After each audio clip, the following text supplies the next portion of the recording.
Hi dear friends, mind mirror with സമീറയിലേക്ക് എല്ലാവർക്കും സ്വാഗതം. ഇന്ന് ഞാൻ നിങ്ങളോടൊരു ചോദ്യം ചോദിക്കട്ടെ. നിങ്ങളുടെ വീട്ടിലും ഈ കാഴ്ച കാണാറുണ്ടോ എന്ന് ശ്രദ്ധിക്കൂ. ഭക്ഷണം കഴിക്കുമ്പോൾ ഒരു കയ്യിൽ മൊബൈൽ ഫോൺ, ഉറങ്ങുന്നതിന് മുമ്പ് മൊബൈൽ, രാവിലെ എഴുന്നേറ്റ ഉടനെ വീണ്ടും മൊബൈൽ. 1 മണിക്കൂർ ഫോൺ മാറ്റിവെച്ചാൽ ദേഷ്യം, വിഷമം, അസ്വസ്ഥത.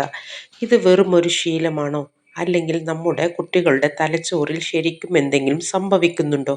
ഇന്ന് നമുക്ക് അതാണ് മനസ്സിലാക്കേണ്ടത്. ഫ്രണ്ട്സ്, ആദ്യം നമുക്കൊരു സത്യം മനസ്സിലാക്കാം. മൊബൈൽ ഫോൺ നമ്മുടെ ശത്രുവല്ല, അതൊരു ഉപകരണമാണ്. അതിലൂടെ കുട്ടികൾക്ക് പഠിക്കാം, പുതിയ പുതിയ കഴിവുകൾ നേടാം, ലോകത്തെക്കുറിച്ച് വ്യക്തമാക്കി മനസ്സിലാക്കാം. എന്തെല്ലാം നന്മകളാണ് മൊബൈൽ ഫോൺ നമുക്ക് സാധ്യമാക്കുന്നത്. അപ്പോൾ പ്രശ്നം എന്താണ്? പ്രശ്നം മൊബൈലിലല്ല, അതിൻ്റെ ഉപയോഗ രീതിയിലും ഉപയോഗ സമയത്തിലുമാണെന്ന് നമ്മൾ വ്യക്തമാക്കി മനസ്സിലാക്കണം. ഇനി എന്തുകൊണ്ടാണ് കുട്ടികൾ മൊബൈലിലേക്ക് ഇത്ര ആകർഷിക്കപ്പെടുന്നത് എന്ന് നമുക്ക് നോക്കാം.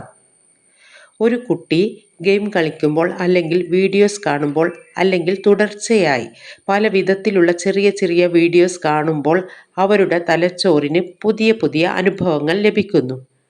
ഓരോ പുതിയ വീഡിയോയിലും, ഓരോ പുതിയ ലെവലിലും, ഓരോ പുതിയ നോട്ടിഫിക്കേഷനും ഇനി എന്തായിരിക്കുമെന്ന കൗതുകം സൃഷ്ടിക്കും. അതുകൊണ്ടാണ് കുട്ടിക്ക് വീണ്ടും വീണ്ടും ഫോൺ എടുക്കാൻ തോന്നുന്നത്.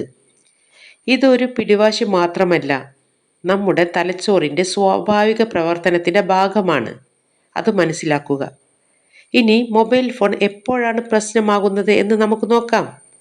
ഒരു കുട്ടി പുറത്തു പോയി കളിക്കുന്നില്ല, കുടുംബത്തോട് സംസാരിക്കുന്നില്ല, പഠനത്തിൽ ശ്രദ്ധ കുറയുന്നു, ഉറക്കം മോശമാകുന്നു, അഥവാ ഫോൺ മാറ്റിവെച്ചാൽ അമിതമായി ദേഷ്യപ്പെട്ടുകൊണ്ടിരിക്കുക. ഇത്തരത്തിലുള്ള മാറ്റങ്ങൾ തുടർച്ചയായി കാണുന്നുണ്ടെങ്കിൽ അത് ശ്രദ്ധിക്കേണ്ട സമയമാണ്.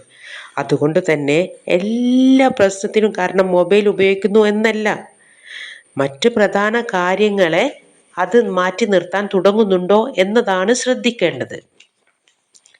ഫ്രണ്ട്സ്, ഇനി മാതാപിതാക്കൾ അറിയേണ്ട ഒരു സത്യം എന്താണെന്ന് വെച്ചാൽ, പലപ്പോഴും നമ്മൾ പറയും ഫോണ് താഴെ വെക്കൂ, ഫോണ് താഴെ വെക്കൂ എന്ന്.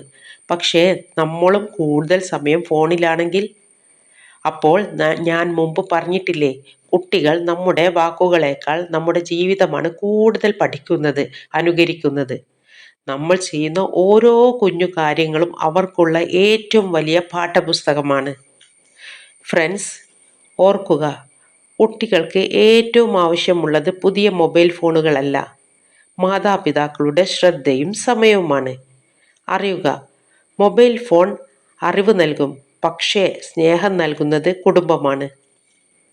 ഇനി നമ്മുടെ ലക്ഷ്യം കുട്ടികളിൽ നിന്ന് മൊബൈൽ ഫോൺ പൂർണ്ണമായും അകറ്റുക എന്നല്ല, മറിച്ച് മൊബൈൽ ജീവിതത്തെ നിയന്ത്രിക്കാതെ ജീവിതത്തിൻ്റെ ഒരു സമതുലിതമായ ഭാഗമാക്കി മാറ്റുക എന്നതാണ്.